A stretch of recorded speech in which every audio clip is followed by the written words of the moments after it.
नमस्कार दोस्तों, स्वागत है आप सभी का हमारे YouTube चैनल सत्य धर्म वचन में। प्रिय भक्तगणों, आज ज्येष्ठ मास के शुक्ल पक्ष की एकादशी तिथि है और इस एकादशी तिथि को निर्जला एकादशी के नाम से जाना जाता है। हिंदू धर्म में एकादशी तिथि का बहुत महत्व माना जाता है।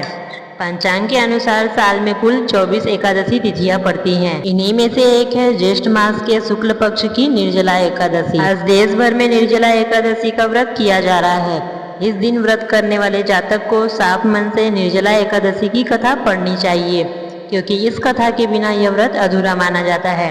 ये कथा हिंदू धर्म में अत्यंत महत्वपूर्ण मानी जाती है और महाभारत काल से जुड़ी हुई है, जब पांडवों को अज्ञातवास के दौरान कठिनाइयों का सामना करना पड़ा था। तो चलिए अब श्रवण करते हैं निर्जला एकादशी की कथा का। युधिष्ठिर ने कहा, हे जनार्दन, आपने अपरा एकादशी का महात्म्य सुनाया, अब कृपया ज्येष्ठ शुक्ल पक्ष की एकादशी का वर्णन करें। तब भगवान श्री कृष्ण बोले, हे राजन, इसका वर्णन सत्यव्रती पुत्र वेद व्यास जी करेंगे, क्योंकि वे सभी शास्त्रों के ज्ञाता और वेदों में पारंगत हैं। जब वेद व्यास जी ने कहा, दोनों पक्षों की एकादशी को भोजन नहीं करना चाहिए, द्वादशी के दिन स्नान आदि करके, भगवान केशव की पूजा करके, नित्य कर्मों से निवृत्त होकर पहले ब्राह्मणों को भोजन करवाए, फिर स्वयं भोजन करें। भीमसेन ने कहा, हे पितामह, मेरी बात ध्यान से सुनिए। राजा युधिष्ठिर, माता कुंती, द्रौपदी, अर्जुन, नकुल और सहदेव ये सभी एकादशी को उपवास करते हैं और मुझसे भी कहते हैं, भीमसेन तुम भी व्रत करो। और मैं उनसे कहता हूँ, मुझसे भूख सहन नहीं होती है। यह सुनकर वेद व्यास जी ने कहा, यदि तुम्हें स्वर्ग प्राप्त करना है और नरक से बचना है तो दोनों पक्षों की एकादशी को उपवास करो। वे भीमसेन बोले, हे महाबुद्धिमान पितामह, मैं सत्य कहता हूँ कि एक बार भोजन करके भी उपवास करना मेरे लिए कठिन है, फिर बिना खाए कैसे रह सकता हूँ। मेरे पेट में वृक नाम की अग्नि सदैव जलती रहती है, जो भोजन करने पर ही शांत होती है। इसीलिए हे पितामह, मैं वर्ष भर में केवल एक बार उपवास कर सकता हूँ, तो कृपया करके कोई एक ऐसा व्रत बताइए जिससे स्वर्ग प्राप्त हो और कल्याण हो सके। मैं उसका विधि पूर्वक पालन करूँगा। इस पर व्यास जी ने कहा, हे भीमसेन, ज्येष्ठ मास में जब सूर्य वृषभ या मिथुन राशि में रहते हैं, उस समय जो एकादशी आती है उसका नियम से और निर्जल उपवास करो। केवल कुल्ला या आचमन के लिए ही जल ग्रहण किया जा सकता है। इसके अतिरिक्त किसी भी प्रकार का जल विद्वान पुरुष को मुख में नहीं लेना चाहिए, अन्यथा व्रत भंग हो जाता है। एकादशी को सूर्योदय से लेकर अगले दिन के सूर्योदय तक मनुष्य को जल का भी त्याग करना चाहिए, तभी यह व्रत पूर्ण होता है।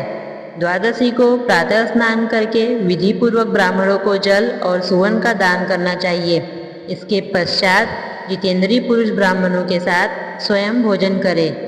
वर्ष भर में जितनी भी एकादशी आती है, उनका जो पुण्य फल होता है वह सब केवल निर्जला एकादशी के व्रत से प्राप्त हो जाता है, इसमें तनिक भी संदेह नहीं है।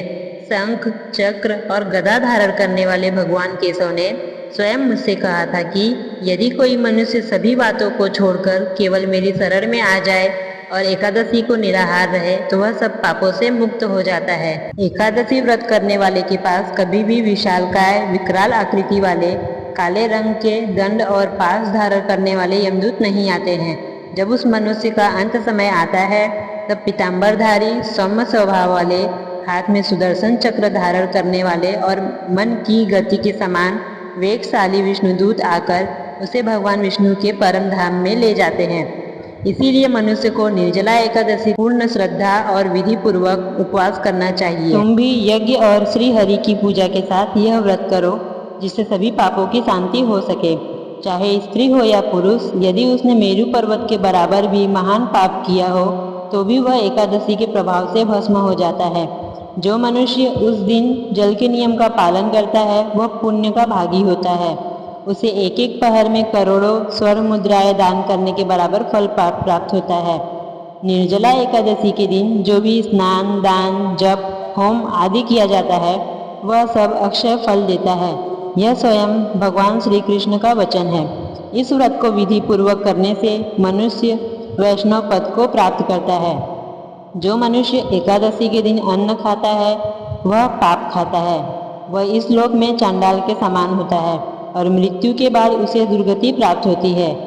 जो व्यक्ति ज्येष्ठ शुक्ल पक्ष की एकादशी को उपवास करके दान करता है वह परम पद को प्राप्त करता है। जो एकादशी का व्रत करते हैं वे ब्रह्म हत्या, शराब पीना, चोरी करना और गुरु का अपमान करने जैसे महापापों से भी मुक्त हो जाते हैं। हे कुंती पुत्र, निर्जला एकादशी के दिन श्रद्धालु स्त्री पुरुष के लिए जो विशेष दान और कर्तव्य बताए गए हैं उन्हें सुनो। उस दिन जल में शयन करने वाले भगवान विष्णु की पूजा करनी चाहिए और जलमयी धेनुका का दान करना चाहिए। अगर संभव हो तो वास्तविक गाय या घृतमयी धेनु का दान करना उचित होता है। साथ ही पर्याप्त दक्षिणा और विभिन्न प्रकार के मिष्ठानों द्वारा ब्राह्मणों को श्रद्धापूर्वक संतुष्ट करना चाहिए। ऐसा करने से ब्राह्मण अवश्य प्रसन्न होते हैं और उनके प्रसन्न होने पर भगवान श्रीहरि मोक्ष प्रदान करते हैं। जो लोग सम, दम और दान में पवित्र होकर श्रीहरि की पूजा करते हैं और रात्रि में जागरण के साथ यह व्रत करते हैं, वे अपनी 100 पीढ़ियों को और आने वाली 100 पीढ़ियों को भगवान वासुदेव के धाम में पहुंचा देते हैं। इस दिन अन्न, वस्त्र, गौ, जल, सैया, सुंदर आसन, कमंडलू और छाता आदि का दान करना चाहिए। जो व्यक्ति उत्तम और सुपात्र ब्राह्मण को जूता दान करता है वह सोने के विमान पर बैठकर स्वर्ग में प्रतिष्ठित होता है। जो व्यक्ति इस एकादशी की महिमा को श्रद्धा से सुनता है और जो श्रद्धा पूर्वक इसका वर्णन करता है वे दोनों स्वर्गलोक को प्राप्त करते हैं। चतुर्दशी युक्त अमावस्या के सूर्य ग्रहण में जो फल श्राद्ध से प्राप्त होता है वही इस एकादशी के श्रवण से प्राप्त होता है।